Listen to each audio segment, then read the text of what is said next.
나도 회사 때려치우고 카페나 차를 볼까 하는 직장인들에게 조언을 해주신다면? 그 생각을 때려치워야 될 것 같아요. 왜냐면은 카페 하면 잘 되겠지라는 생각으로 한다면 진짜 회사를 때려치울 게 아니라 그 생각을 때려치워야 될 것 같아요. 카페라는 걸 하는 데 있어서 내가 어떤 카페를 할 건지, 그리고 어디서 장사를 하고 뭘 판매하고 어떤 공간을 만들고 어떤 브랜드를 만들 건지를 되게 크게 저는 분류로 봐야 된다고 생각을 하거든요. 근데 쉽게 어딜 가나 있는 게 카페다 보니까 나도 회사 때려치우고 카페나 차려볼까 이런 생각이 조금 되게 무서운 생각이지 않을까. 그래서 지금은 코로나 때보다 오히려 더 카페 폐업률이 더 높다고 하더라고요. 그래서 저는 옛날에는 치킨 가게라고 해야 되나요? 그 치킨 가게가 오픈하는 게 되게 많았는데 요즘은 카페 오픈하는 게 더 많다고 하더라고요. 그래서 카페를 오픈하는 것보다 오히려 회사를 더 다니시는 게 그런 생각이라면, 근데 오히려 반대로 나는 카페를 하기 위해서 어떤 브랜드를 만들 거고 내가 어떤 카페를 만들 건지 이런 걸 조금 한번 생각해 봐야 될 것 같아요.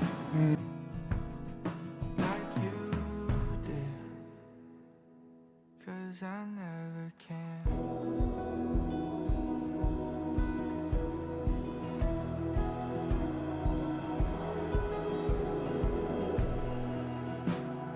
You've had your fair share of regrets. 대표님도 처음에는 작은 매장 진짜 네. 몇 평 안 되는 곳에서 시작을 하시다가 네. 점점 지금 확장을 해 나가고 있는 중인데 네. 제일 처음 오픈했을 때 떠오르는 그 감정이라고 하면 어떤 게 있을까요? 제가 첫날 오픈했을 때 128만 원인가 팔았던 것 같아요. 근데 둘째 날 오픈했을 때 6만 5천 원 팔았습니다. 근데 첫날 오픈했을 때 128만 원치 빵을 만들었는데 둘째 날은 당연히 더 올 거라고 생각을 더 많이 만들겠죠. 근데 그 빵들을 다 버렸어요, 제가. 정말 그 감정이 접어야 되나? 내가 뭔가 잘못했나? 근데 이제 흔히들 다들 아시겠지만 2020년도에 대한민국에 코로나가 들어오기 시작했죠. 그때 2020년 11월에 진주에서 코로나가 다 터졌었습니다. 그렇게 하다 보니까 저희는 뭐 거리 제한도 둬야 되고, 저희는 6평짜리 테이블 고장 4개 붙여 앉는 정도의 공간이었는데 거기서도 가운데 벽을 쳐라, 마스크를 써야 된다, 이런 통제가 되게 많았었거든요. 근데 저는 그때부터 제 생각을 바꿨어요. 이건 내가 많이 부족했던 거다. 그럼 내가 이제 어떻게 살아남아야지? 라고 생각했을 때 저는 이걸 제가 만든 희망시에를 가지고 유명한 카페들에 다니기 시작했었어요. 그러면서 백화점이나 어딘들 다니면서 제가 저희 이런 거 만드는데 납품도 하고 있고 팝업도 하고 싶습니다 라고 진짜 한 2년을 그렇게 제가 매주 월요일 쉬었거든요. 그럼 일요일 저녁 12시 되면 심야버스를 타고, 아니면 월요일 아침 6시 첫 차를 타고 서울을 가서 월요일 저녁 12시 버스를 타고 다시 내려와서 빵을 만들었었죠. 그렇게 한 2년을 보냈던 것 같아요. 그러니까 어떻게든 살 길을 찾았어야 된다는 생각을 하고 있었고, 그래서 그러면서 많이 보게 되다 보니까 우리 매장에 또 정립하게 되고, 우리 매장에 뭐가 부족한지도 보이게 되고, 그러니까 그런 감정들이 되게 처음 오픈했을 때는 제가 솔직히 지금 여기까지 왔다라고 말하는 것도 부끄러운 수준이지만 이렇게 될 거라고 솔직히 생각 못 했던 것 같아요. 제가 이 카페를 하면서 가맹점을 해야지, 이 카페를 하면서 뭔가를 더 해야지 라기보다는 저는 이 카페를 하고 나중엔 대형 카페를 차려야지 라는 생각 하나로 시작했거든요. 네.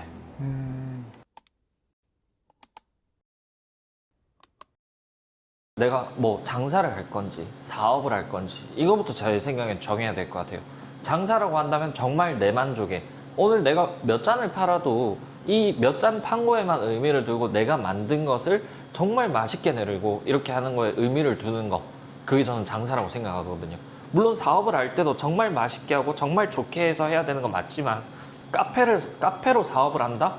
이게 사실 다른 사람들이 생각하기에는 되게 무모한 생각이라고들 저한테 많이들 말씀하시더라고요. 그래서 저는 이제 제 방법이 또 따로 있었습니다. 그거는 제가 조금 이따 말씀을 드릴 건데, 카페를 할 때 장사를 할 건지 사업을 할 건지, 근데 이건 카페뿐만 아니라 내가 어떤 업을 하더라도 내가 장사를 할 건지 사업을 할 건지 선택을 하고 시작을 해야 될 것 같아요. 왜냐면 장사라고 한다면 고객들을 위한, 정확히 말해서 B2C라고 얘기를 하죠. 비즈니스 투 컨슈머라고 하는데, 그렇게 해서 고객들을 대상으로 무언가를 판매를 하는 행위를 저는 장사라고 생각을 하고요. 그리고 사업이라고 한다면 비즈니스 투 비즈니스 그리고 비즈니스 투 컨슈머, 이제 고객과 사업자들을 위한 모든 걸 판매할 수 있는 루트를 만드는 게 사업이라고 생각을 해요. 근데 장사를 하면 오늘 매출이 정말 중요하지만, 사업을 하면 오늘 매출도 중요하지만 우리의 내일 매출도, 다음 달의 매출도, 우리의 1년치 매출도 데이터화가 돼야 되고 정말 중요한 시스템이 많거든요. 근데 흔히들 장사를 하는데 나는 사업을 할 거야 라고 뛰어든 사람들이 흔히들 하는 실수가 매뉴얼과 시스템도 없이 사업을 해버린다고 생각을 하고, 뭐 가맹점을 늘리든 뭐 내가 만든 걸 납품을 하든 그러다가 저처럼 이렇게 실수를 하는 날이 또 오게끔 되거든요. 저 역시도 그런 과정을 수많이 번복해왔고, 그리고 그걸 되게 많이 견뎌왔다고 말하고 싶어요. 겪어왔다기보다는 버티고 견뎌왔는데 그렇게 5년차까지 온 것 같아요.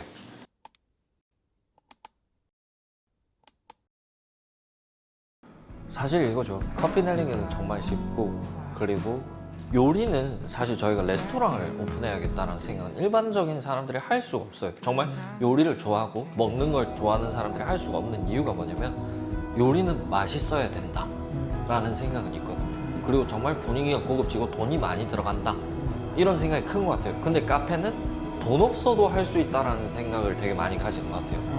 1억이라는 금액은 저희가 어느 정도 괜찮은 커피 머신기를 사고, 뭐 그라인더를 사고, 오븐을 사고, 뭐 공간을 좋게 인테리어를 한다라는 가정하에 1억이지만, 사실 3천만 원으로도 카페 차리기는 저는 가능하다고 생각을 하거든요.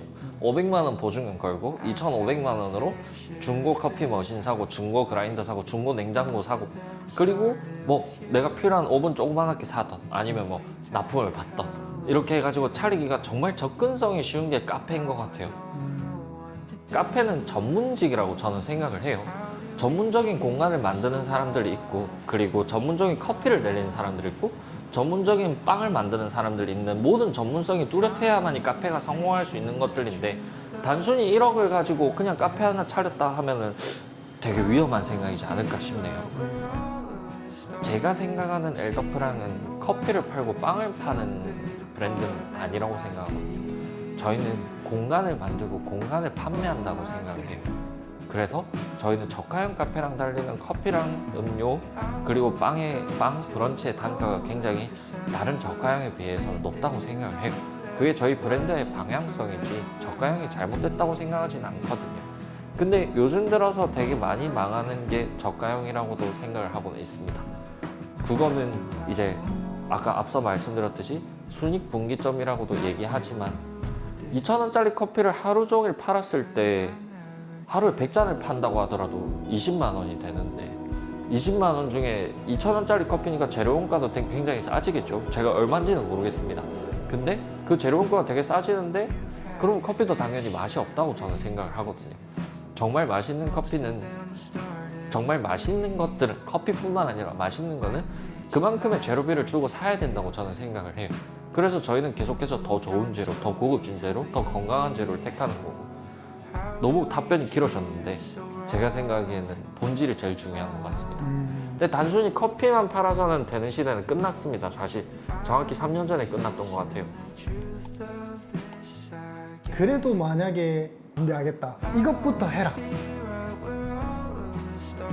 첫 번째, 월세가 싼 데를 찾지 말고 월세 비싼 데를 찾으세요. 몫이 좋은 거죠. 네, 몫이 좋고 주차 공간이 있는 곳을 찾으세요. 허문다나 상가 주차장이더라도 그 대신 상가에서 할 거라면 되도록이면 1층에서 하셨으면 좋겠습니다.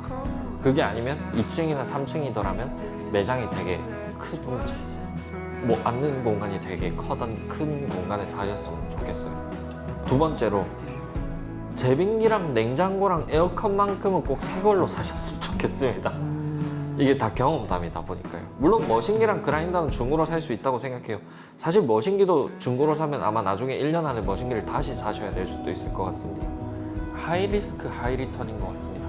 내가 작게 투자할수록 돌아오는 금액은 작을 수밖에 없어요. 처음에는 뭘 중고로 사보고, 근데 중고로 샀는데 냉장고가 고장이나 제빙기가 고장이나, 그럼 결국엔 또 새 거 사요. 돈은 두 번 들더라고요. 장비를 먼저 사지 말고 손님 입장에서 우리가 뭐가 맛이 없는지를 확인해야 될 것 같아요. 정말. 그리고 우리의 서비스 능력은 어떤지, 우리의 메뉴 구성은 어떤지, 정말 내가 이 메뉴를 사 먹어도 오늘 사 먹고 내일 사 먹고 모레 사 먹을 수도 있는지, 아니면 이 메뉴를 방금 사 먹고 나갔는데 다시 들어와서 사 먹고 싶은 맛이 되는지. 왜냐면 흔히들 처음 장사를 하든 사업을 하는 사람들이 하는 실수가 순익분기점이라는 이런 표를 만드는 분들이 되게 많아요. 물론 중요하죠. 근데 지금 내가 파는 게 얼마 남고 중요해요. 근데 그것보다 나만의 팬클럽이 있어야 된다고 저는 생각해요. 우리 흔히들 말하는 단골이죠. 이제 우리를 좋아하는 팬클럽이 있어야만이 우리가 점점 더 열심히 할 수 있을 것 같아요. 근데 그런 단골 문화가 없어지면, 근데 그 단골들한테 할인을 해줘봤자 그 단골은 다른 데 더 맛있는 데 생기면 가거든요. 근데 내가 만든 제품이 얼마나 더 맛있고 다른 데랑 경쟁성이 있는지, 그리고 다른 데를 이길 만큼 압도적으로 맛있는지, 그게 아니라면 내가 만든 제품의 구성들이 정말 좋은지, 정말 본질적으로 제가 중요하게 생각하는 거는 내가 이걸 버텨낼 힘이 있는가, 정말 내가 이걸 좋아하는가, 내가 견뎌낸 만큼, 내가 실패한 만큼 성공한다라는 말이 있더라고요. 그래서 내가 얼마나 실패를 하고 그 실패를 내가 감내하고 견뎌낼 수 있는지가 더 중요한 것 같아요. 사실 견딘다라는 말보다는 저는 버틴다라는 말이 더 중요한 것 같거든요. 근데 회복 탄력성이라는 말이 있던데 저는 사실 그 말에 대해서 잘 모르지만 제가 생각하기에는 어떤 멘탈을 가지고 있냐가 더 중요한 것 같습니다. 그리고 내가 카페를 오픈할 때 어떤 카페를 할 건지, 난 단순히 커피 팔아서 부자가 될 거야 라는 생각이라면 적으십시오.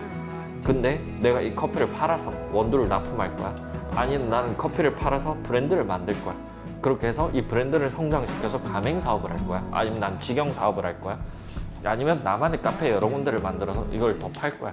이 일을 정말 오랫동안 할 수 있는 일이다 싶은 사람들이면 언제든지 시작하셔도 좋습니다. 정말 궁금하고 내가 카페를 창업하기 위해서 이 부분이 좀 막힌다, 아니면 이렇게 이걸 모르겠다 하시는 분들은 여기 링크를 통해서 저한테 연락 주셔도 얼마든지 상담해 드릴 수가 있고요. 방향성을 같이 잡을 수도 있고, 저 역시도 또 그러면서 배울 수 있는 부분이 더 많다고 생각을 하기 때문에 편하게 저한테 문의 주시면 감사하겠습니다. 네, 됐습니까? 네, 너무 좋아요.